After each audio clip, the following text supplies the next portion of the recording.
வணக்கங்க. உங்கள் அகத்திய கார்டன் நர்சரிங்க. நீங்கள் பார்த்துட்ருக்கிறது இப்போ எங்கள் வீட்டு தாமரை தொட்டியில் வச்சுருக்கிற தாமரை பூ அள்ளி தானுங்க. பாருங்கள், ரொம்ப நாள் ஆச்சுங்க தாமரை வந்து. தாமரையும் அள்ளியும் நாங்கள் நட்டுனோம். ஆனால் பார்த்தீங்கன்னா அள்ளி தான் நிறைய பூ எடுத்ததுங்க. தாமரை வரவே இல்லை. தாமரை வர்றக்கே விடல செடி. அள்ளி பார்த்திங்கன்னா அள்ளியே தான் நிறைய இருந்ததுங்க. தாமரை வரவே இல்லைங்க. இப்போதாங்க எங்கள் வீட்டில் ஃபஸ்ட்டு டைம் தாமரை பூ எடுத்துருக்கு. அது எவ்வளோ ஒரு அழகாக இருக்குதுன்னு பாருங்கள். நீங்களே எப்படி இருக்குன்னு பாருங்கள். தாமரை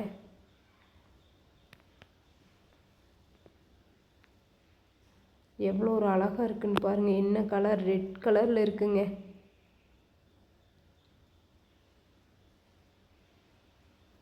நம்ம நர்சரியில் பார்த்தீங்கன்னா தாமரை அள்ளி ரெண்டுமே அவைலபிள் இருக்குங்க. தாமரை பிடிச்சிருந்தவங்க வாங்க, நம்ம நர்சரியில் இருக்குது, நாற்று எடுத்துக்கலாமுங்க. பாட்டில் வேணாலும் நீங்கள் வச்சு வளர்த்தலாமுங்க தாமரை.